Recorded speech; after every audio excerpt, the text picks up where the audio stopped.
pumasok sa bahay. Lumapit ang kanyang mga alagad at sinabi sa kanya, "Ipaliwanag mo ninyo sa amin ang paniwala tungkol sa masasamang dahon sa bukid." Ito ang dugo ni Jesus, ang anak ng tao, ang naghahasik ng mabuting tingin. Ang bukid ay ang sanlibutan. Ang mga taong pinaghaharian ng Diyos, ang mabuting tingin, at ang mga taong pinaghaharian ng diablo, ang masasamang dahon. Ang kaaway na naghasik na Panginoon ay walang iba kundi ang diablo. Ang pag-aari ay ang katapusan ng daigdig, at ang mga anghel ang mga tagapag-anak. Kung paano iniikot ang mga dahon at sinusulong, gayon din ang mangyayari sa katapusan ng daigdig.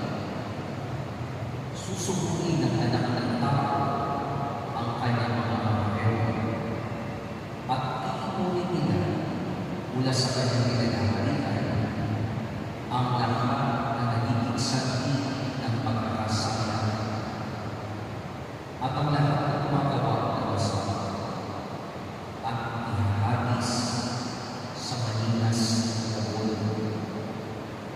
Doon ay mananalig sila at mangangaling ang kanilang tingin, at magtitiwala na parang araw ang mga manunin sa kanila ng kanilang buhay. Ang may pag-ibig ay makinig.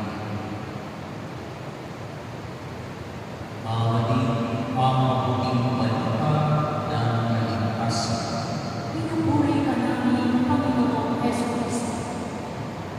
Magandang gabi po sa inyo lahat. Meron isang kwento tungkol sa isang lolo na nagtuturo sa kanyang ako. Sabi ng lolo sa kanyang ako,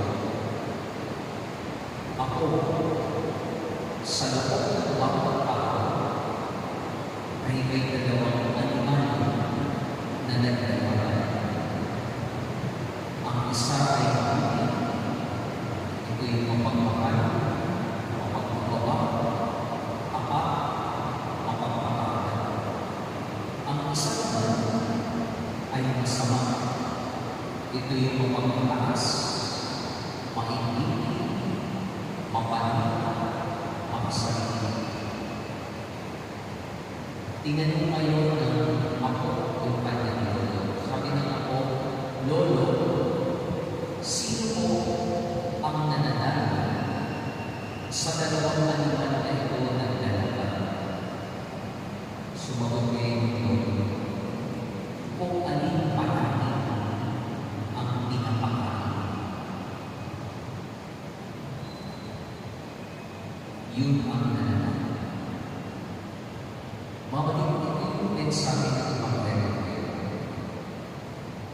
Ipinapaliwanag ni Jesus yung talikharga ng trigo at ng masasamang dahon. Sinabi ko sa Ebanghelyo, ang bukid ay ang sanlibutan. Pero maaari na nagsasabi na ang bukid, ito rin ay puso ng tao. Sa ating puso, araw-araw may labanan sa pagitan ng mabuti at masama. Tayo mo yung background ng mabuti at masama. Lahat mo tayo nakaranas kung saan naglalaban sa ating mundo yung mabuti at yung masama. Gusto natin magpatawa, pero gusto rin natin maghinanapin. Gusto natin magsabi ng totoo, pero gusto tayo magsabi. Gusto natin magpahal, pero minsan nananahimik, yung inggit, yung galit, yung pagkakasal. Naglalaban yung mabuti at masama sa loob natin. Kaya nga sabi ni San Pablo sa kanyang sulat sa mga Tagawa, sabi niya, sapagkat hindi ko ginagawa ang mabuti na nais kong gawin, kundi ang masama na hindi ko nais, yun ang siya ko ginagawa. Na-experience niya ni San Pablo. Merong laban sa loob sa pagitan ng mabuti at masama. Iba minsan, alam naman natin kung ano yung tama. Pero at the end, ang nagagawa yung masama.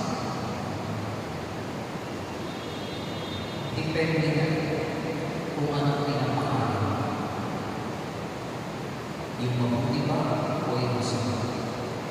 At bilang Kristiyano, meron talagang spiritual struggle na pinagdaraanan. Spiritual struggle po yun. Normal yun na nagkakaroon tayo ng spiritual struggle sa pagitan ng mabuti at masama sa ating kapatid. Pero mabuti niya ang magandang balita. Yung magandang balita, hindi tayo ginagawa ng Diyos na lumaban ng isa. Si Kristo mismo ang naghahasin na mabuting balita sa ating puso.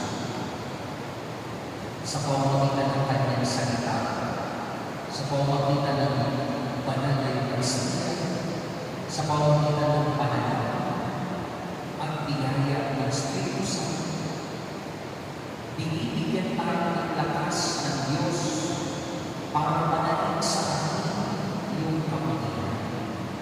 Hindi nagugulat ng Diyos. Pero ang tanong, ano ba ang pinapakain natin araw-araw? Yung mabuti ba o yung masama? Nasa atin ito kung ano ang ating pipiliin. Binigyan tayo ng kalayaan ng Diyos. Kapag pinapakain natin, palagi natin pinapakain yung ating puso at isipan ng galit, ng chismis, ng kalaswaan, ng inggit o pagpumusga. Huwag naman tayong pagtaka kung yun ang mga sa ating buhay.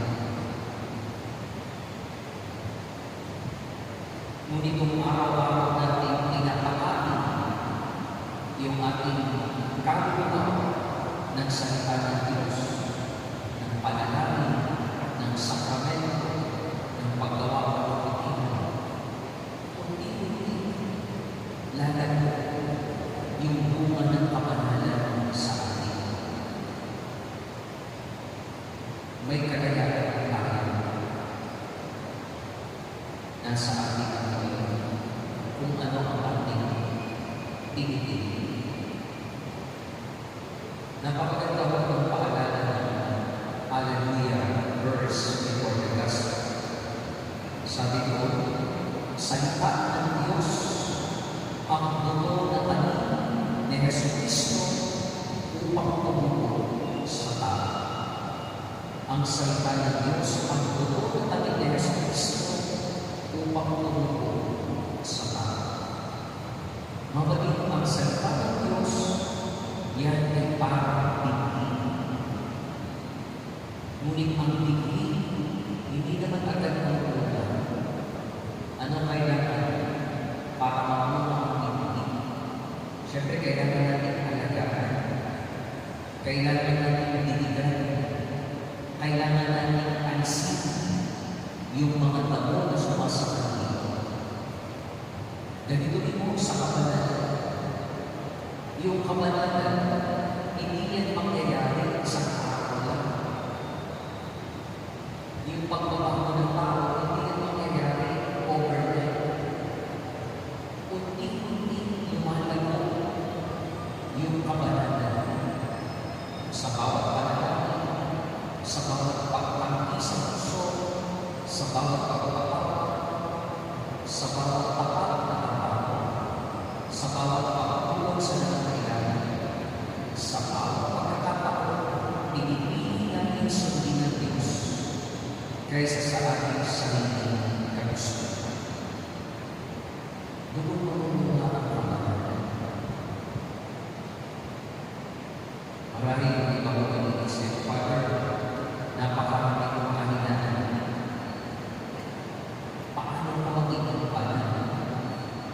Ang sagot simple, hindi nagsisimula ng kapanalan sa pagiging perfect, kundi ito ay nagsisimula sa araw-araw na pagpili natin kay Jesus Cristo. Doon nagsisimula ang kapanalan. Kapag pinipili ni Jesus natin sa Jesus sa ating buhay, sa bawat pagkakataon pinipili natin na magpakumbaba kaysa maging mapagmataas, maging mapagpakawan kaysa maging ganito, maging tapat kaysa magdala, maging mapagmahal kaysa mapasaya.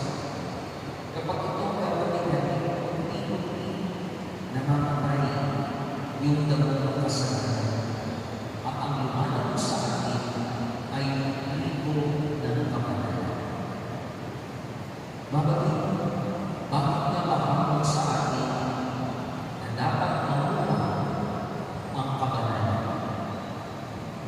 Hindi upang pumili tayo, kundi iwalangin natin ang Diyos.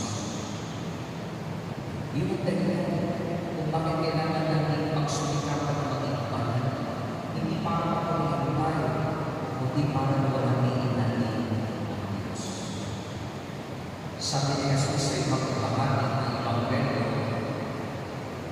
magliwanag ang inyong ilaw sa harap ng tao upang makita nila ang inyong mabuting gawa at papurihan ang inyong Amang nasa langit.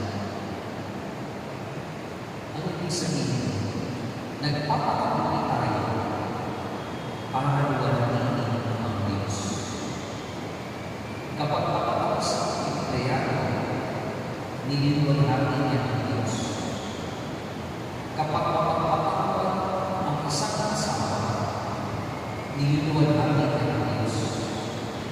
Kapag may mga kabataan tumatang sa misyon at pinipili ang kabutihan, nililuwalhati niya ang Diyos.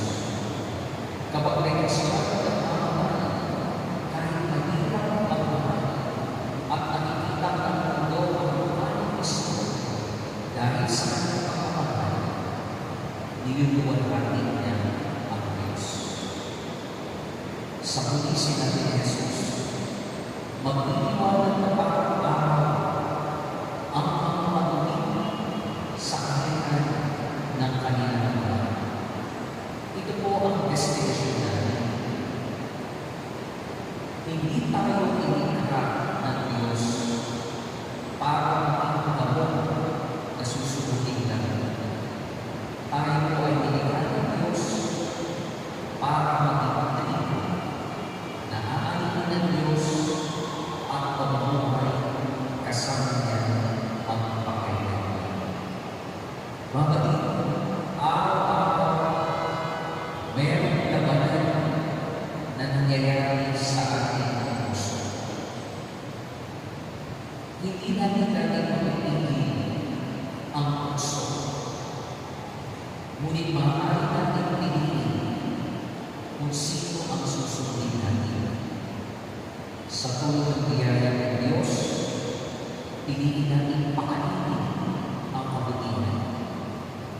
Piliin natin hayaan lumago ang bigli ng kanyang salita.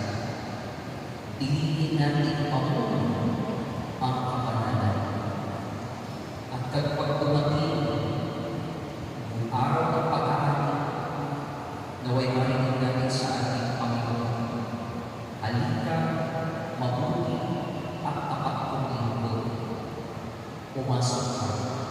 sa kagalakan.